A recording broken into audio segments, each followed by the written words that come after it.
හැම කෑම වේලක්ම හරියට යුද්ධයක් වඩේද? බබා කන්නේ නැහැ කියන ප්‍රශ්න නිසා ඇත්තටම හෙම්බත් වෙලා දින්නේ.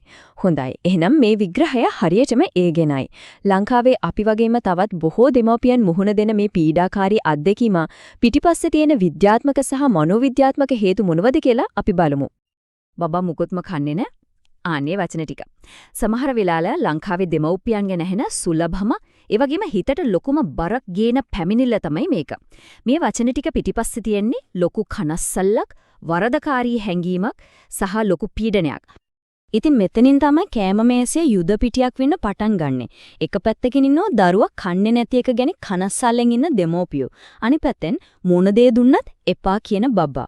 දැන් මේ දෙක මදිවට එළියෙන් මෙන පීඩනය විශේෂයෙන්ම අපේ පෞල් සෞඛ්‍ය නිලධාරිනියගෙන් ඒ කියන්නේ මිඩ්වයිෆ් මිස්ගෙන් සහ අර වර්ධන සටහනෙන් එන පීඩනය එකතු වුණාම තත්ත්වය තවත් දරුණු වෙනවා. ඔව් මේ පීඩනය ඇත්තක්. ඒක කවුරුත් දන්න දෙයක්. හැබැයි මේකට විසඳුම බලෙන් කවන එකවත් බය කරන එකවත් නෙවෙයි. නියම විසඳුම පදනම් වෙලා තියෙන්නේ විද්‍යාව සහ දරුවාව හරියටම තේරුම් ගැනීම මත. ඉතින් අපි මේ පැහැදිලි කිරීමෙන් මේ විද්‍යාත්මක විසඳුම් ගැන තමයි කතා කරන්න යන්නේ. හරි. එහෙනම් අපි මේ ප්‍රශ්න ටිකක් ගැඹුරින්ම යමු. දරුවාට දොස් කියන එක පොඩ්ඩකට පැත්තකින් තියලා, ඇයි එයා එපා කියන්නේ කියන එකට යටින් තියෙන නියම හේතුව මොනවද කියලා තේරුම් ගන්න උත්සාහ කරමු. ගොඩක් වෙලාවට මේ මුඩු කතාවම පටන් ගන්නෙ අපි කවුරුත් දන්න CHDR පොතෙන්. ඒ කියන්නේ දරුවගේ සෞඛ්‍ය වර්ධන වාර්තාවෙන්. ඇත්තටම කිව්වොත් දෙමව්පියන්ගේ හිතේ තියෙන ලොකුම කනස්සල්ලට හේතුවක් තමයි මේ පොත. දැන් මේ සටහන ගැන තියෙන පුදුම හිතන කාරණයක් තමයි මේක පර්යේෂණ වලින් හොයාගෙන තියෙනවා නිරෝගී ශ්‍රී ලාංකික බබාලගේ වර්ධනය ලෝක සෞඛ්‍ය සංවිධානයේ ප්‍රස්ථාරයේ මැදම තියෙන රේඛාවේ නෙවෙයි ඊට පහළින් තියෙන ඍණ එක ඒ කියන්නේ -1 ST රේඛාවට කිට්ටුවෙන් තමයි ගමන් කරන්නේ කියලා. ඒත් මොකද වෙන්නේ මේ සම්පූර්ණයෙන්ම නිරෝගී දරුවන්ව පවා බරමදි කියලා ලේබල් වෙනවා. මේකට කියනවා catch down growth කියලා. ඒ කියන්නේ මාස 6ක් 18ක් අතර කාලෙදී දරුවාගේ වර්ධන වේගය යාගේ ජානවලට ගැලපෙන මට්ටමට එන්න ස්වභාවිකවම ටිකක් අඩු වෙනවා. මේක chart එකේ දකිද්දි ටිකක් බය හිතෙන විදිහට පෙනුනට ඇත්තටම මේක බොහෝ වෙලාවට සම්පූර්ණයෙන්ම නිරෝගී සාමාන්‍ය තත්ත්වයක්. 34ක් මේ තමයි ලම්භාවේ මාස 6 12ත් අතර බබාලා අතර යකඩ ඌනතාවය නිසා ඇතිවෙන රක්තහීනතාවයේ පැතිරලා තියෙන ප්‍රමාණය.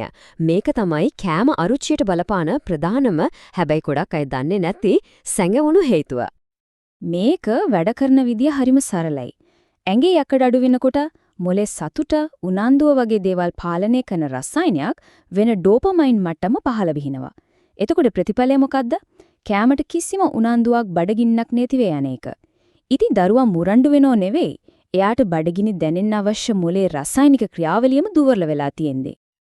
යකඩ ඌනතාවය විතරක්ම නෙවෙයි අසනීපයකින් පස්සේ ඇතිවෙන කෑම අරුචිය, දත් වෙනකොට දැනෙන වේදනාව, මලබද්ධය නිසා ඇතිවෙන අපහසුතාව, එහෙමත් නැත්නම් අවුරුද්දෙන් පස්සේ වර්ධන වේගය අඩුවීමත් එක්ක මතුවෙන ස්වභාවික කෑම අරුචිය.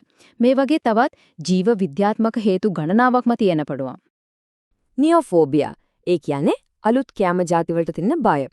මේක අවුරුදු 2ත් 6ත් අතර දරුවන්ගේ දකින්න ලැබෙන හරිම සාමාන්‍ය වර්ධන අවධියක්. මේක අපේ පරිණාමයෙන් මෙන ආරක්ෂක යාන්ත්‍රණයක් මිසක් දරුවාගේ වැරදක්වත් එයා නරක ළමයි කියන එකවත් නෙවෙයි. සමහර විට අලුත් කෑමක් 10-15ක් විතර දුන්නට පස්සේ තමයි දරුවා ඒක කන්න කැමති වෙන්නේ. හරි. අපි දැන් නෙමු මේ කතාවේ වැදගත්ම කොටසට. මේ කෑම මේසෙඩි ඇතිවෙන බල අරගලය නවත්තන්න නම් දෙමව්පියන් විදියට අපේ ඇත්තම කාර්යභාරය මොකක්ද කියන එක අපි නැවත හිතලා බලන්න ඕන. එහෙනම් ඇත්තටම කෑම වේලකදී දෙමව්පියන්ගේ නියම වගකීම මොකක්ද? මේක තමයි වගකීම් බෙදා ගැනීමේ ක්‍රමය. හරිම සරලයි. දෙමව්පියන්ගේ වගකීම තමයි මොනවද කන්න දෙන්නේ, කීයටද දෙන්නේ සහ කොතනදද දෙන්නේ කියන එක තීරණය කරන එක. දරුවාගේ වගකීම තමයි ඒ දෙන දේවල් වලින් කොච්චරක් කනවද සහ කනවද නැද්ද කියන එක තීරණය කරන එක.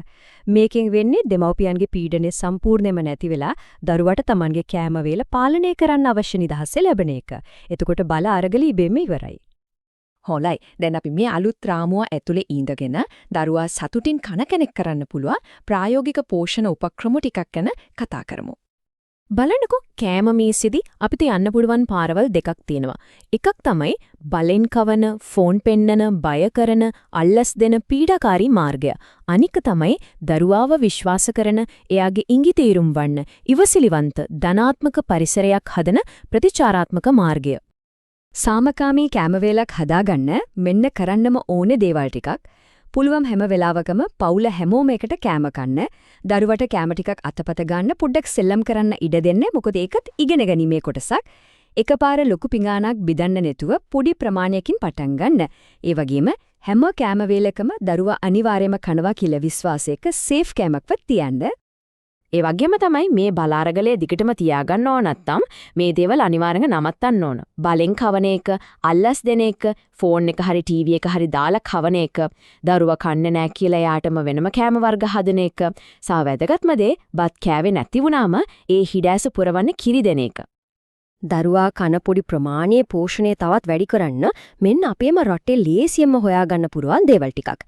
එළඟ තෙල් හලේ බටර් හරි තේ හැන්දක්, මිටි කිරි ටිකක්, පොල් තෙල්, කුඩු කරපු හාල් මැස්සන්, එහෙමත් නැත්නම් ත්‍රිපෝෂ ටිකක් එයාගේ කැමරට එකතු කරන්න. හරි. අවසාන වශයෙන් අපි බලමු මේ අලුත් දැනුමත් එක්ක එළියෙන් එන උපදෙස් සහ පීඩනයන්ට විශ්වාසයෙන් යුතුව මුහුණ දෙන්නේ කොහොමද කියලා. මේක හොඳටම මතක තියාගන්න ඕන දෙයක්. CHDR පොත කියන්නේ යම්කිසි අවදානම් තත්වයක් තියෙනවද කියලා හඳුනාගන්න පරීක්ෂණ මෙවලමක් විතරයි. ඒක දෙමව්පියෙක්ගේ දක්ෂතාවය මනින ලකුණු පුවරුවක් එම නැත්තම් රිපෝට් කාඩ් එකක් නෙමෙයි. වැරදි තොරතුරු වලින් නොමග යන්නේ නැතුව හැම වෙලෙම විශ්වාසවන්ත මූලාශ්‍රවලට යොමු වෙන්න.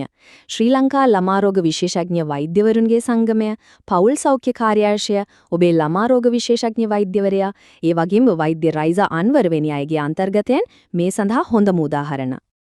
මතක තියාගන්න අපි ඉලක්කය වෙන්න ඕන මහත බුක් බබෙක් හදන එක නෙවෙයි, ජීවිත කාලෙටම කෑමත් එක්ක සතුටුදායක නිරෝගී සම්බන්ධතාවයක් පෝෂණය කරන එක.